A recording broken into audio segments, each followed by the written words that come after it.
Thank you for tuning in to Ujuaji. The views expressed on this podcast are solely those of the individuals and do not represent any group or entity. Special thanks to our production team and to Folklore for their technical support.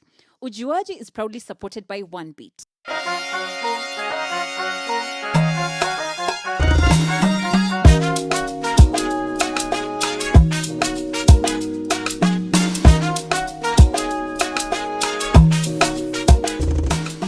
Are we saying that the guy who came here, who we've been calling colonialist, was actually a capitalist? Yes.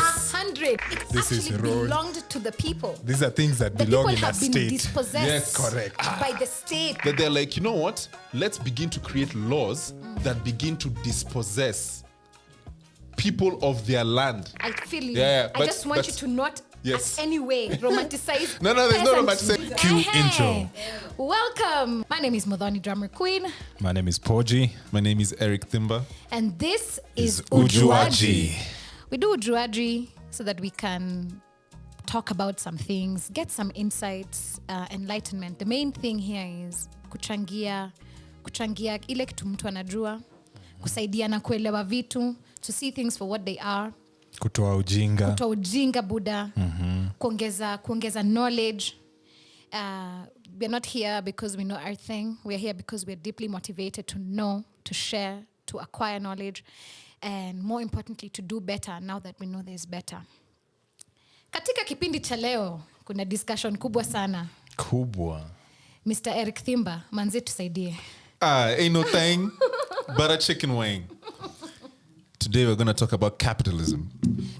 Or like a Kenyan would say capitalism. Capitalism. Leo tunaongea juu ya capitalism.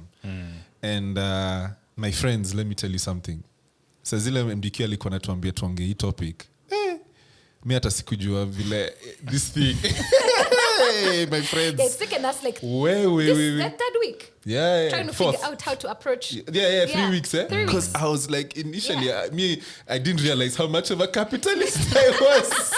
It's like realizing you're coming to fight I know. breathing. And you're like, I didn't know breathing was a problem. And now we've been breathing wrong all this time.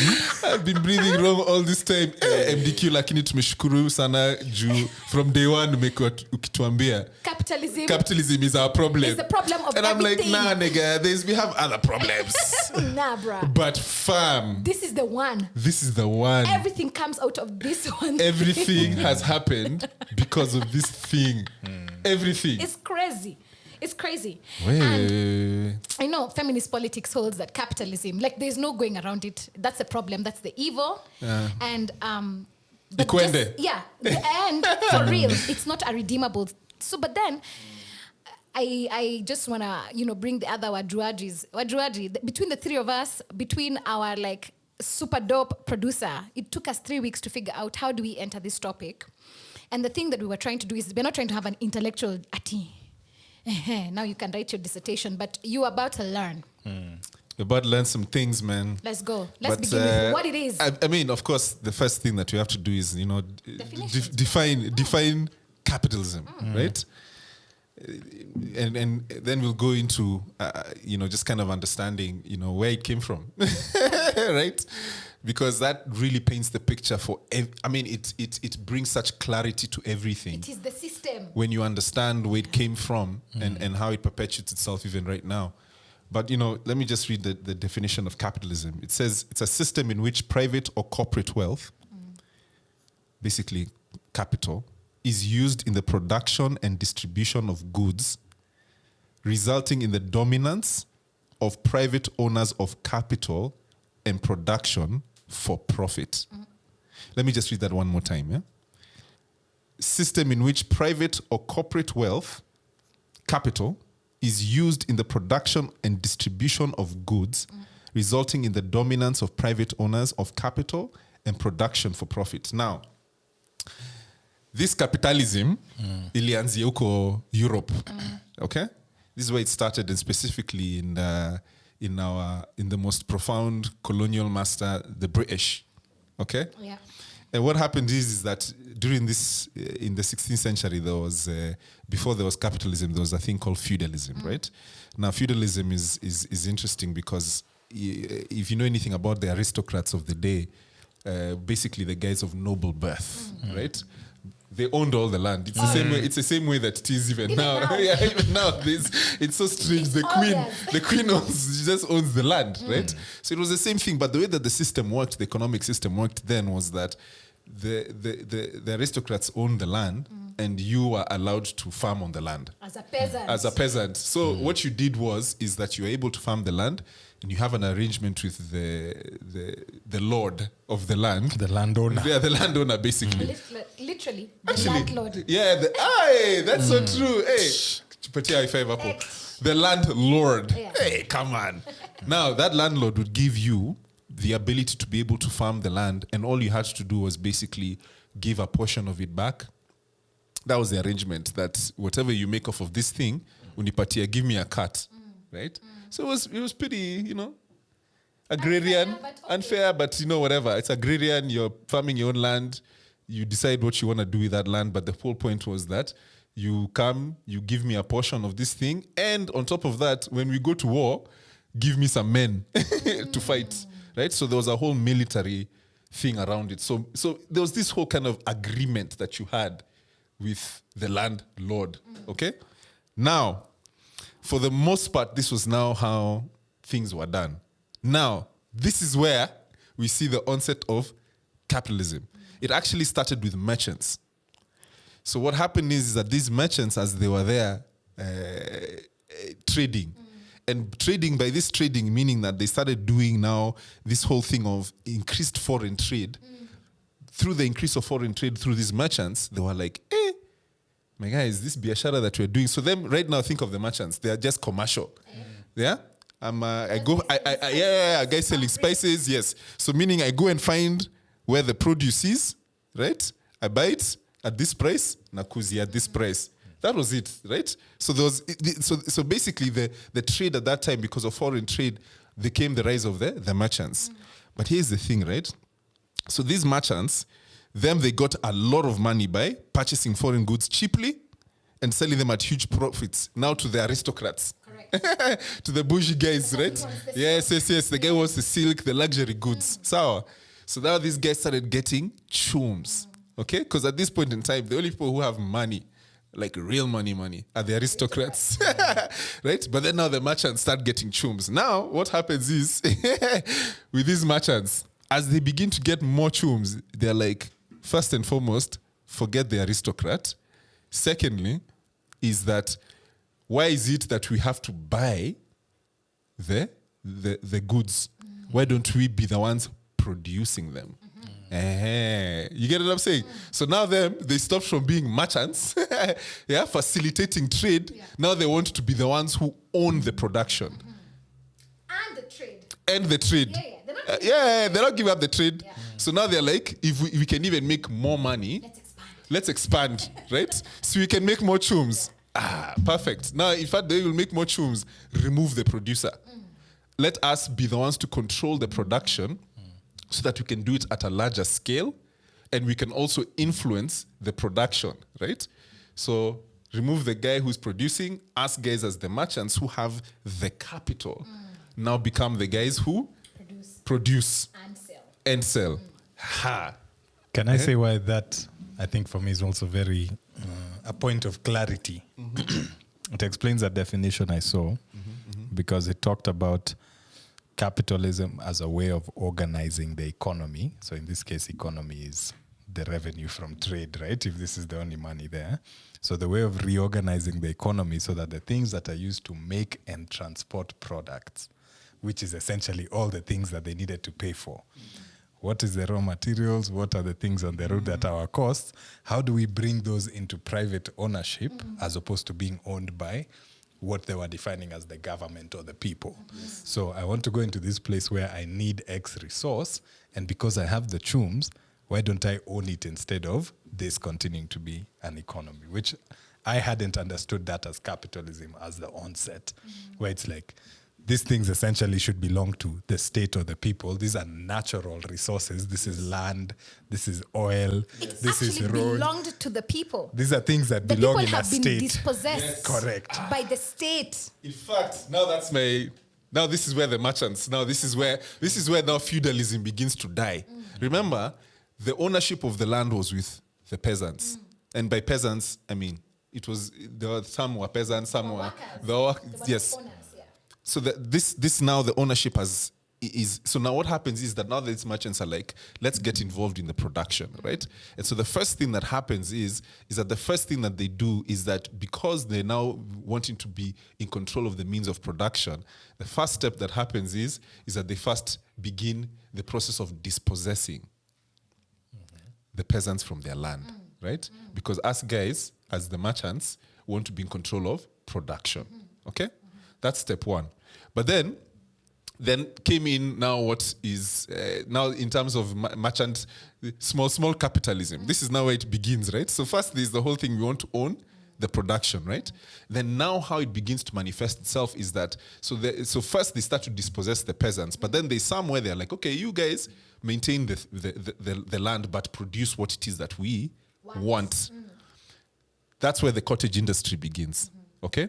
But the cottage industry was very much about you have your own land, but you're basically producing what it is that the merchants need to trade.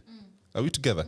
So meaning that they come, so cottage industry were in a sense very independent. It was independent people, farming there and doing their own things. So meaning that the income from the merchants was a part of the broader income, because the people who owned the cottage industries, they were producing stuff in their homes, but they were also able to farm and do other things so basically they had supplementary income. So I'm growing cotton. I'm growing cotton. I'm also, so the cotton is for the merchants, right? So I'm tengenezing the cotton for the merchants. But there I also have some school. I have some akawaru, kanini. So I'm doing all these things. Yeah. So meaning that I'm not surviving based on this trade. Yeah. This thing that I'm doing with the merchants is allowing me, now the merchants who have now become capitalists, okay? So don't think of them as merchants anymore. Now they're capitalists because they're not only just merchants, but they're also the owners. Yes. They're trying to own the production. capital. Exactly. Yes. So now the cottage industry now comes in, okay? So the cottage industry, dope. We're doing our thing. The merchants are coming and they're taking our stuff. They're also telling us we need cotton. So you're doing your cotton thing, but you're also farming the land. You're also doing all this stuff. Sour, dope. We continue doing this. Everything is working out well. So now we have moved from now being the feudalism to now cottage industry. So there's more and more land that is being taken away from the peasants and is being now taken now more to large scale production. Because they want more. Exactly, they want more. So that large-scale production is being presented in the cottage industries, right? So that's happening, and so we're endelaying in that jobo. But then now something happens, right? Whew! Now, the guys who call cottage industry, see, this is capitalists. Yeah. Of course, just like the way they were as they were trading and they started dispossessing the peasants, now they're like, we need to make more money. Yeah. So meaning, already when they were merchants, they are making a lot of chums. They were making guap. Yeah. Now they're like, okay, that's not enough. Yeah. Let's own the production so we can make more money. Yeah.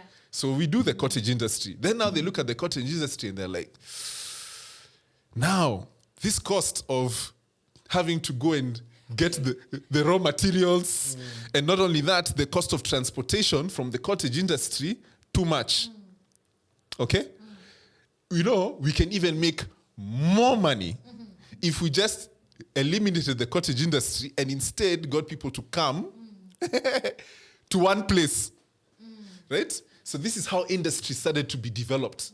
Okay? So meaning now they began to dispossess the guys in the cottage industry, and now instead of this cottage industry, now let's have centralized industry, meaning that you come to the factory. Right? So they started building centralized It's places also of production. Exactly. It's efficiency. Yeah, right? because I want to make more. I want to make more. Right. But the whole point is efficiency, yes. Yeah. But the point of the efficiency Is to make more. is to make more. Absolutely. Exactly. It's You only get what I'm to make saying? profit. It's only to make more It's only profit. to make people's lives better. Exactly. To make people like wealth owners. Yes. No. None of that. No. None of that. My friends, let me tell you something. This was so shocking. Do you know that's the first time the whole concept of waged workers Yeah. began? That concept did not exist before, simply because industry. before industry. Because in the cottage industry format, my entire sustenance is not dependent upon this trade that I'm having with the merchant. Do you get what I'm saying? I'm also growing my Because I'm also growing my food alongside this alongside, exactly. So think of even before feudalism, I'm growing everything that I need. Cottage industry, I'm growing what I need, but also I'm growing something that I can trade with, so I can also get this silk and all these dope things that the aristocrats are. I can flip, you know what I'm saying? Yeah. Then now in comes this industry where basically what they did is that because of the way that the merchants were generating a lot of capital, right? What happens is that at this point in time, the transition between the cotton industry, cottage industry to industry, right? What they do is that the merchants begin to partner up with the state. And now this is where the state gets involved, because now the state is like, my guy, these guys are giving us so much money in taxes that they're like, you know what? Let's begin to create laws that begin to dispossess people of their land. Let's help these merchants make Now let's put it in law. What do you need? Exactly. So we begin to dispossess people from their land. And the purpose of dispossessing them from their land is because by dispossessing them from their land, it makes them become dependent upon wages to survive. Meaning that they have no option other than to work for the industry. I also want to say, for a lot of peasants, the industry was way better than what they had between either at feudalism or at cottage industry, because wage labor meant now there was social mobility. I can climb up this social ladder. I go, I do this money, I get coins. With my coins, I can buy things. Right? Because in feudalism, guys are not earning coins, bro. You're allowed to keep some food. Yes. You grow it. Basically, it's slavery. Okay? Yes. And you died. If you are a peasant, you died a peasant. There was no way that you could jump from being a peasant into the merchant class. There was nothing like that. I should also say there was class because, we're colony England. So they already operate a class system. So you have the aristocrats who own everything. You have the merchants who have all the guap. And then you have the rest of you guys, aka peasants. If you're not in those two, just know you're a peasant. Oh, no, there was skilled artisans. So the iron workers. Yes. So those guys, so there was already classism. You couldn't move from just being a peasant into this other class because you didn't have capital. And I think it's very important when you are saying capital and you keep going back to capital, because for you to be a capitalist, you have to begin with capital. Yes. You can't enter capitalism unless you're able to bring capital. And capital could be cash, or capital could be a means of production. So if you have land, that's capital. If I have a boat that can trade, that's capital I'm bringing to the table. You have a workforce. If you have a workforce. Yes. So a lot of peasants voluntarily joined the industrial storo, because at least in industrialism, ninakupatia leba yangu na ninapata pesa. No, but Modoni, if you think about it, even before voluntary joining, ideally this guy who's come and introduced the idea of money has introduced money in a place where money wasn't traded and then created the demand for that money. So until this person came, I was already trading. I already had farms. I already required to increase my wealth and buy more farms. The more I grew, the more I was able to trade, the more I was able to feed my people and that. And yes, there's this thing that's introduced, but the guy introducing it, one, doesn't have the resources that we have, which was one of the main reasons they ended up here. I need land, I need labor. I don't have those resources you guys have. Let's do a deal. In this deal, I have these coins. Okay, these coins are dope. They're very valuable in buying silk and nice cotton shirts and buying cars. And, you can climb up the ladder. You have to introduce the product. Correct. But the first guy doesn't want that product. The guy's like, oh, no, but me, I'm good, man. Over here to the market, we just walk. That's my exercise. Yeah, but that's in Africa. Yes. So now, we've not yet reached Africa. We haven't reached Africa. Where we are, we're still in England. This is where it's being introduced. Yeah, this is where it's been introduced. But it's the same thing. But actually, but you're not too far from it, because the thing is that it's the lure of me. I already have my stuff, right? I'm already farming, meaning that the whole point is that from the basic level of sustenance, that's sorted. So all these are extras.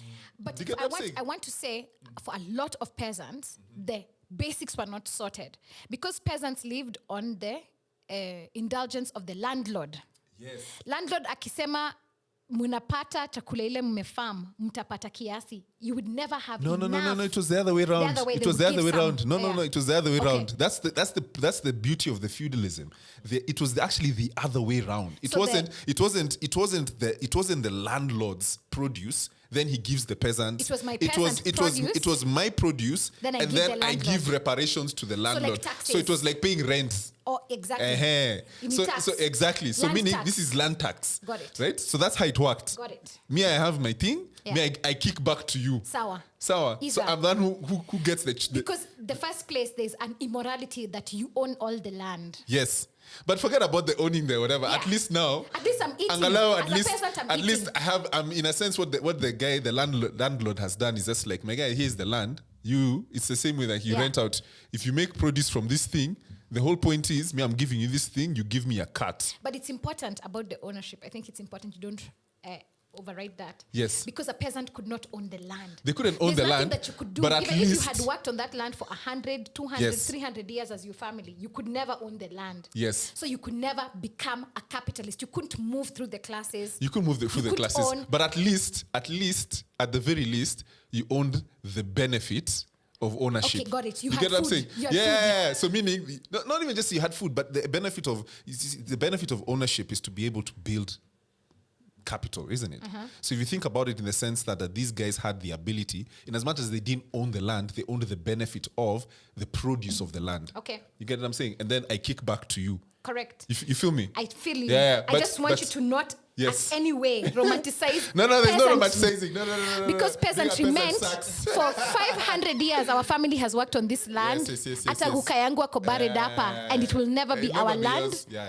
Yeah. For sure. Yeah. Now here's the thing, right? Now tuendelee because story. it's important to Tuendelee, want to tuendelee. bring it now to We because want to go. you see even just the way Poji has mistaken that Yeah. we're talking about Africa. Bado. Because can you see the similarities? Do you get what I'm saying? Like, I can see how this plays. do you get what I'm saying? I Do can you see how this is a template? This is literally a template. We're talking about this is the state dispossessing Yeah. its own people. It's people. Right? So meaning that Then saying, no, it's so it's ours. almost like the way you come and you do a pilot. So the pilot is in our own country and we're doing it with our own people. Yeah. And this becomes the template for how we begin to build this idea of capitalism, right? So first and foremost, we begin to dispossess people of the land. Why? The sole purpose of this was because the merchant capitalists were like, if these people, we need to be able to get the bedrock of capitalism is labor. Do you get what I'm saying? This is the bedrock of the Can thing. you look into the camera and say that? Some people The need to bedrock understand. of capitalism is labor. Yeah. Like that's how it works. Yeah. Without the labor, it doesn't work. There's no capitalism without labor. Yeah. So the way you said that there's capital. So there's one part the capital is dope. You have the capital, but if niggas don't want to work for you, bro, it's And like also, we good must jo- say, as now they're building the industries, right? Because the industrial revolution has come, right? Because we've had the scientific revolution. Scientific revolution has made for us machines. Now this machine can do 10 times what one person could do. Sindio? So now, for efficiency to happen, you have whatever you are producing. If you are producing 10, now we have to produce 100,000. Yes. Because we have a machine that is processing 100,000 per week, right? 10. So this is also where now we have large-scale industrial farms, right? That's why, so now we've gone to the south and we're like, the whole of the south, we're planting cotton. Yes. It's very important that you guys remember America was a colony of Britain. England. This very Britain. Yes. Colony wa dunia yote ni Britain. Yes. So The now, pioneers of capitalism. They are the ones. So because you have now these mass farms in a colony called America, this colony doesn't have enough people to work on these mass farms. Yes. And you need a mass amount of cotton for you to make an amount of garments that you're then going to sell in the home market and then even sell back to those same Americans. Exactly. Sindio?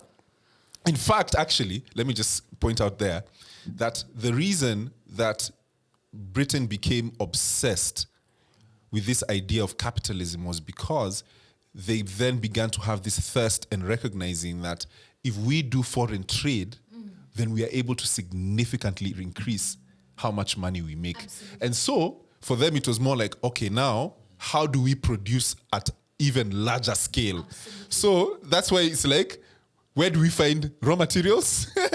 Where do we find labor? Yeah. Right? Because now this thing, very good. In fact, we don't have enough workers here. We've now worked all these workers in the factories. We need more. We need more. We need more. Because we now need workers in the farm. Exactly. And then now, here's the thing that happens, right? Because the British are making so much chomes. You guys, the rest of Europe are like, see, even us, we can get this plan. This thing seems like it's working. This thing seems like it's working. Now, in Britain, the good thing, well, not the good thing. In Britain, it was very merchant driven. So the capitalism was very merchant driven. So it was individuals. In comes France, where theirs wasn't merchant driven, it was state driven capitalism. Yes. And what they realize is that like, that's the reason why if you look at this Adam Smith of the pioneer of capitalism, where they begin to talk about free trade, right? And really free trade was really about these European countries are just like, us guys want to be the ones, because we've now understood production. We want to sell everything to everyone. Do you get what I'm saying? Everyone should be, So they're like, free trade is good for us. It's good for the world. It's good. Actually, it was only good for them. Yeah. Right? Because they understood that they now control the means of production. In Britain, it was controlled by the merchants. In France, it was controlled by the state. But the fundamental basis of it was just capitalism, right? In terms of, we own the capital. Now, we need labor. Incomes.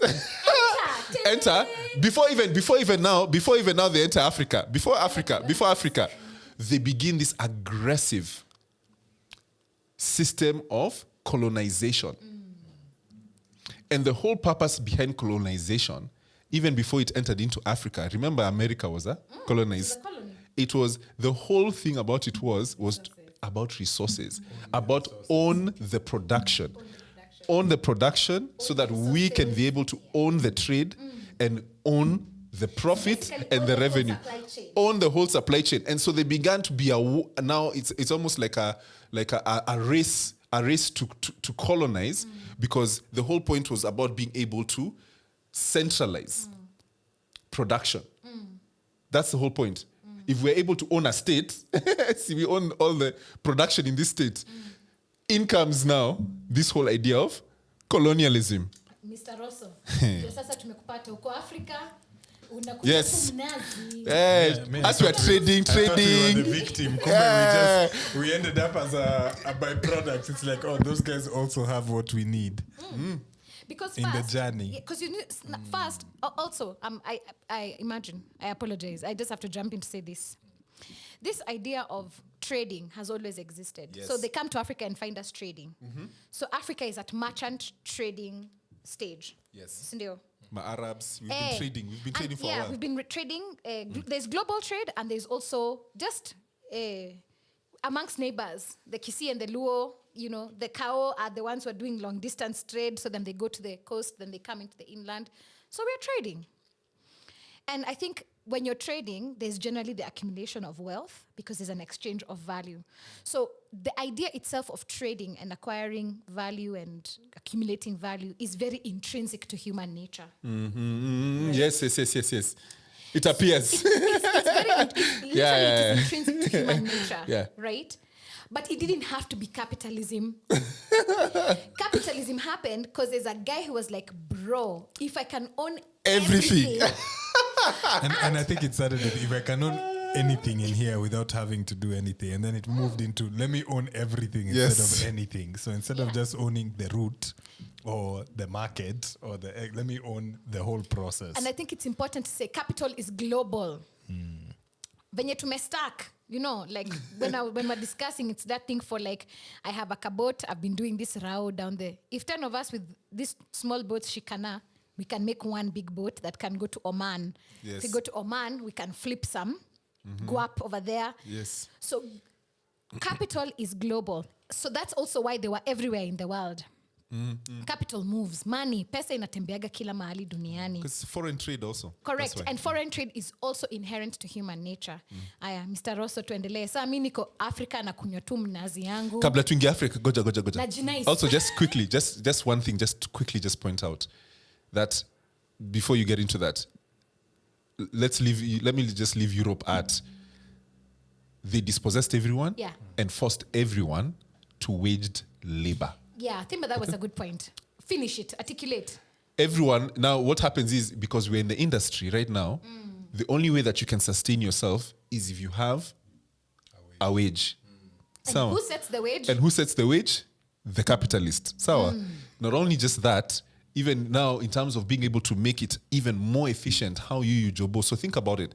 If you think about the fact that in the cottage industry, there's a certain level of independence that you had. Autonomy. Right? Actually that's the word, autonomy. There's a certain level of autonomy that you had, meaning that you're not really being you're working from home, you're not being supervised, but the whole point is that at the end of the day, see, this guy is going to come for my cotton. Exactly. So how that cotton is made so people used to work from daytime you work, nighttime you sleep. Then in comes the industries, right? Now the purpose of the industries was you come to this centralized place so I can supervise you as you work to produce exactly, produce as much as possible. And not only that, in fact, why do you have to work only a few hours? Work 18 hours a day. Right? You need to work 18 hours a day. Right? So now I make sure that you work. And then on top of that, not only that, also so that you can work harder. This is where the foreman started, right? I need a boss. I need you to have a manager, right? So you have to be managed. Remember, cottage industry, no one is managing you. Me, I come and pick up. I produce. I come and I use it to you. Now, if I take away your land and I make sure you come work for me, but when you come work for me, my friend, you are my slave.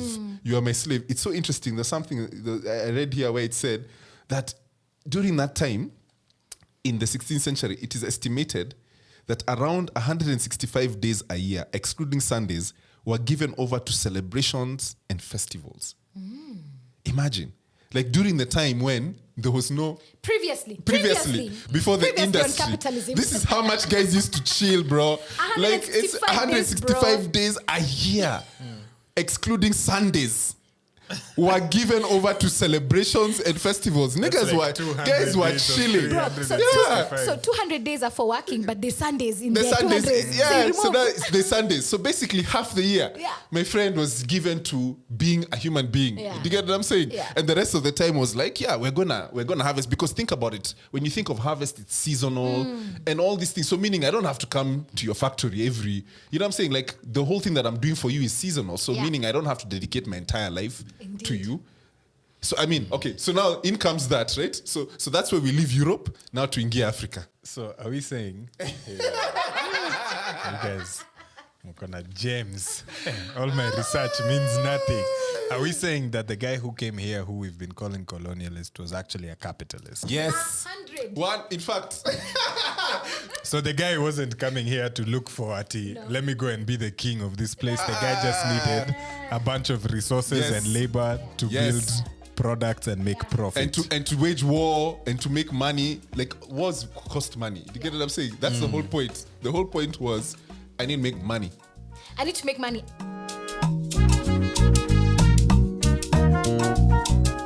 Thank you for tuning in to Ujuaji. The views expressed on this podcast are solely those of the individuals and do not represent any group or entity. Special thanks to our production team and to Folklore for their technical support.